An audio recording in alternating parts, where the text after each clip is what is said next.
Olá a todos, bom dia! O meu nome é Sara Rodi e venho aqui falar-vos, contar-vos uma história que se calhar vocês já conhecem, que se chama A Garrafa Mágica.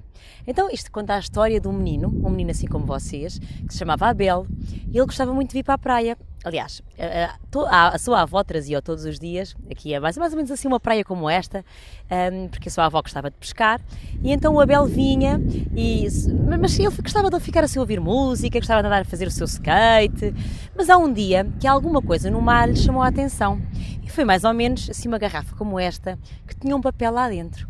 O Abel ficou muito curioso, e então o que é que ele resolveu fazer? Resolveu pensar, eu tenho que descobrir o que é que se passa aqui neste papel. Podia ser um mapa do tesouro, podia ser alguma coisa especial. E então abeirou-se do pontão e assim que se abeira do pontão acaba por cair. E quando cai, bate com a cabeça. Acorda algum tempo depois, assim em cima do pontão, com duas aves muito especiais, dois gansos patolas que estavam a dar bicadinhas assim a acordá-lo. Então os gansos patolas o que é que lhe dizem? Que ele tem que acordar porque dentro desta garrafa há uma mensagem muito especial. E esta mensagem o que é que diz? Diz salva-me e tem umas coordenadas apontando para um determinado ponto do Oceano Atlântico. E isto para o Abel seria o princípio de uma grande aventura. Ora, o Abel ficou muito intrigado. Em primeiro lugar, porque tinha dois gansos patolas a falar com ele, o que já de si não é muito normal. E depois também porque um papel com salva, mas quem é que no fundo estaria a pedir ajuda? Então o Abel ficou assim muito intrigado e nesse dia foi para casa dormir e descansar, até porque ele até pensava, bem, eu se calhar estou, mas é aqui com um problema qualquer que não estou a conseguir, pronto, eu bati com a cabeça, se calhar estou mesmo aqui com um problema qualquer. Mas depois ao descansar, ele sonhou com o seu avô, e o seu avô tinha sido marinheiro. E então o Abel lembrou-se que a sua avó guardava um barco antigo, que era o barco deles, e ele resolve ter uma conversa com a avó e os dois decidem então partir numa grande aventura para ir, no fundo, procurar, ir até às tais coordenadas onde alguém lhes tinha pedido ajuda. E então foram limpar o seu barco, trataram do seu barco, prepararam tudo e então com a ajuda dos seus dois amigos, novos amigos gansos patolas, partiram então em busca de quem precisava da ajuda do Abel. Então o Abel partiu então no seu barco com a avó e com os dois gansos patolas lá em cima, assim no ninho preparado para o efeito, e lá foram então eles em busca então do tal sítio onde as coordenadas apontavam. Mas passado algum tempo aconteceu uma coisa extraordinária, que foi um atum-rabilho, que é assim um peixe muito especial, pode ter até 3 metros e pode nadar até 60 km por hora, saltou-lhe para dentro do barco. O Abel ficou um bocadinho aflito, não sabia porque é que aquilo estava a acontecer, e então ele percebeu que aquele atum-rabilho, assim como aqueles pássaros que ele tinha lá no barco, podiam conversar com ele. E o que o atum-rabilho lhe foi dizer foi que neste momento estes atuns, esta espécie de atuns é uma espécie que está em vias de extinção, exatamente porque são muito pescados, vítimas de uma coisa que se chama sobrepesca, que é pescar em excesso, também peixes jovens, o que impede depois a sua reprodução. E então o Abel, que não sabia nada daquelas coisas, ficou de facto muito preocupado com aquilo que aquele peixe lhe disse, mas ele não foi o único a visitá-lo, porque passado algum tempo também lhe apareceu outro animal, que vocês se calhar também conhecem, que se chama peixe-lua, que é assim um peixe também assim grande e com uma forma muito estranha, se calhar vocês até já viram no oceanário, e é um peixe que nós não comemos, porque é um peixe que tem um sabor muito mau, não é bom para a nossa saúde. E o que acontece é que aquele peixe costuma andar assim, mais ou menos lá pelo fundo do mar. E o que é que acontece é que muitas vezes ele é pescado, não porque nós o comemos, mas porque, no fundo, pescamos-lo acidentalmente. E esta pesca acidental, infelizmente, também está a fazer com que várias espécies que nós não comemos, como também as tartarugas, os golfinhos, também muitas vezes tendem a desaparecer e morrem exatamente porque nós os pescamos sem querer quando estamos a pescar outro tipo de peixe. Então, sobre pesca acidental, isto era muita informação para o Abel, mas ele começou de facto a ficar preocupado e a pensar que tinha muita coisa para descobrir ainda sobre o mar. Ora, então, nessa noite aconteceu uma coisa extraordinária. O Abel ficou a pensar naquilo que tinha ouvido e, de repente, assim, começou a sentir que o seu barco estava a ser assim empurrado, e estava, na verdade, a ser empurrado por duas gigantescas baleias. Estas baleias levaram então o Abel até onde? Levaram-no até uma zona assim mais para o norte, onde ele começou a sentir frio, as águas estavam mais frias. No fundo, foram assim para mais perto do Polo Norte, para o Oceano Ártico, onde o Abel também conseguiu conhecer outras duas espécies marinhas que vieram cumprimentá-lo à borda do barco. Então, quem eram estas duas espécies? Um deles era um narval, que é assim um animal muito curioso, porque tem um dente que nasce assim em espiral durante toda a sua vida. Até lhe chamam, por exemplo, o unicórnio do mar, há quem lhe chame. E outro animal muito curioso era uma baleia branca chamada beluga. E esses animais o que é que vieram dizer ao Abel? Que os nossos polos estão a ser atingidos por um problema que todos vocês se calhar também já ouviram falar, que é o degelo. Como nós estamos a aquecer a Terra à custa da poluição, o que está a acontecer é que as nossas calotas polares, as zonas onde há gelo, estão a derreter. Isso provoca muitas coisas más, porque não só depois essa água mais fria mistura-se com as outras águas e provoca mudanças climatéricas, como também existe uma subida das águas e há ilhas e zonas costeiras que vão desaparecer, como também estamos a destruir algo que é muito importante para o equilíbrio da nossa terra e que é também a casa de muitas espécies marinhas. Então o que aconteceu foi que eles também, nessa viagem, nesse percurso, cruzaram-se também com um urso polar. Vocês sabem que os ursos polares, eles vão nadando, gostam muito de nadar, mas vão nadando assim de bloco em bloco de gelo. E o que acontece é que neste momento, como os blocos de gelo estão a desaparecer, eles muitas vezes acabam por morrer de exaustão porque não conseguem encontrar outro bloco. E então o Abel ficou muito preocupado com esta situação que também não conhecia, mas a sua viagem ainda não terminou. O que aconteceu em seguida foi que o barco acabou por ser puxado para uma zona onde tinha havido um derramamento de crude. Vocês sabem que o crude é o petróleo antes de ser refinado. E então o que acontece é que de vez em quando há derramamentos, ou porque há acidentes nas estações petrolíferas, ou então porque há algum barco que sem querer, ou por um acidente, ou por algum qualquer problema, também derrama nas águas. E o que acontece é que os animais que ficam presos nesse crude, assim como também as águas, isso provoca de facto uma catástrofe. E era outra coisa que o Abel também não sabia e que ficou a saber.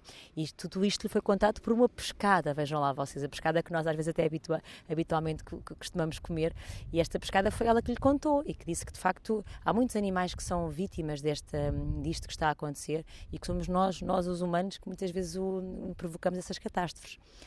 Mas o Abel nesse bocadinho de viagem, apareceu-lhe outra coisa muito, muito grave que ele também não fazia ideia.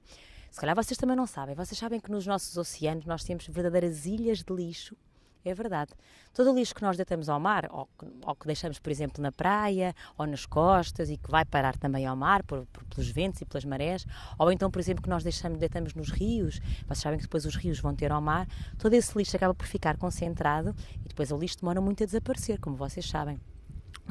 Uma simples garrafa de plástico pode demorar, por exemplo, 400 anos até desaparecer. E se for vidro, então, também muito mais.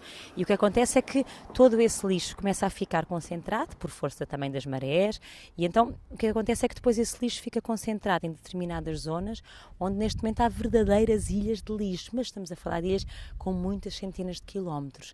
E o que acontece é que nós atualmente não sabemos como recolher esse lixo. Há muitas pessoas a pensar nisso, mas ainda não há soluções concretas para nós conseguirmos resolver esse problema. E o que acontece é que os animais, quando passam por esse lixo, ou ficam presos, ou então ingerem esse plástico, porque não conseguem distinguir entre o plástico e outros animais, e depois quando nós pescamos esses animais, esse plástico também vem para a nossa alimentação, portanto até para nós é muito nocivo. E depois há outra coisa muito complicada, que é a poluição. No fundo, vou explicar de outra maneira. Nas nossas águas existe o plâncton, que é um alimento para muitos, muitos animais, mas que também funciona um bocadinho como as nossas árvores.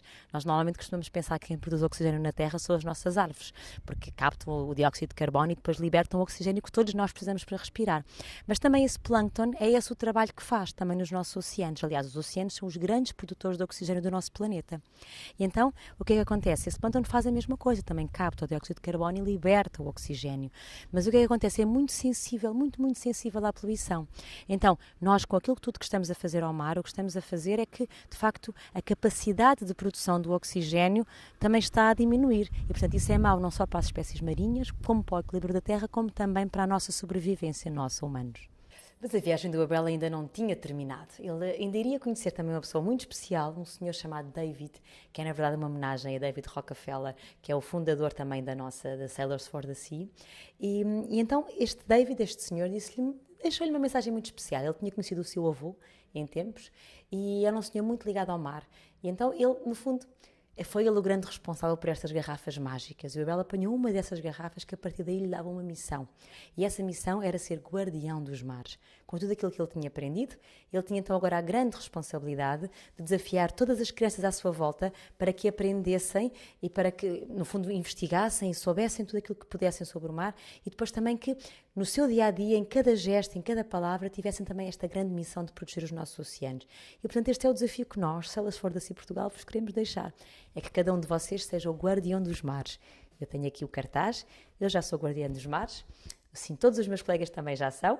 E queremos também que cada um de vocês, seja a fazer limpezas de praia, seja a participar, seja a investigar, seja a falar com todas as pessoas que vocês conhecerem para deitarem o lixo na reciclagem, tudo aquilo que vocês puderem fazer para sensibilizar as pessoas e os vossos colegas e na escola e em casa, tudo isso será muito bem-vindo e todos juntos tenho a certeza que nós vamos conseguir fazer a diferença. Bom trabalho!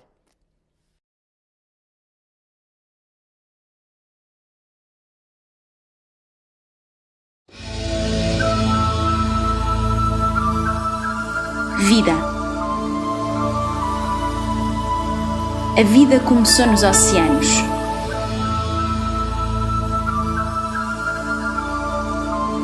Sabiam que a quantidade de sal existente no nosso sangue é a mesma que existe no oceano? O mar é a maior superfície da Terra.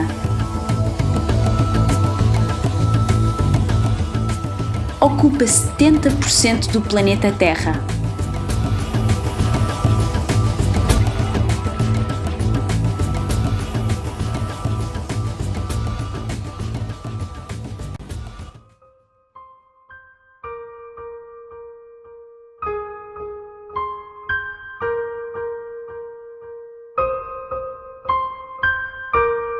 Estas são as marcas que nós deixamos no nosso oceano.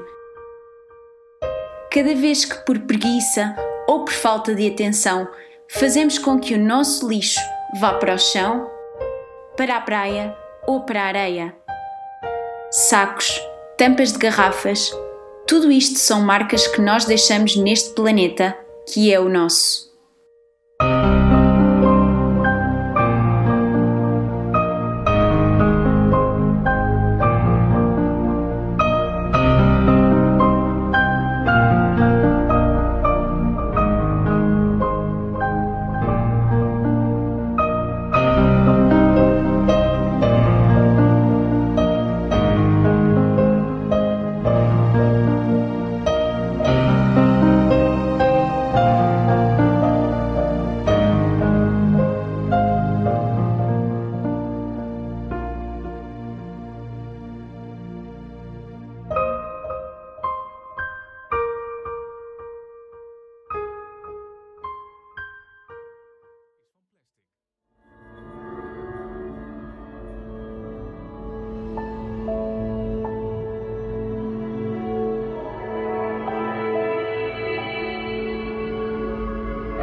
Bem-vindos a Sailors for the Sea!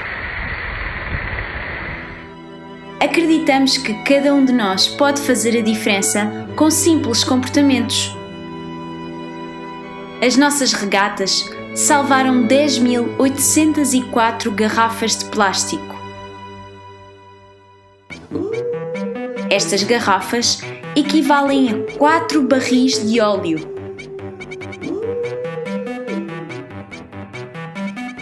Com esse óleo, é possível fabricar 111 casacos.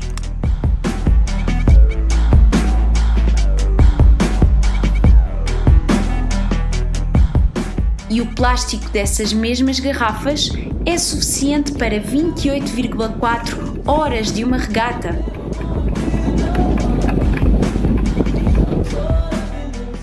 O efeito cascata depende de nós e de ti. E tu, ajudas-nos a salvar o mar e os oceanos?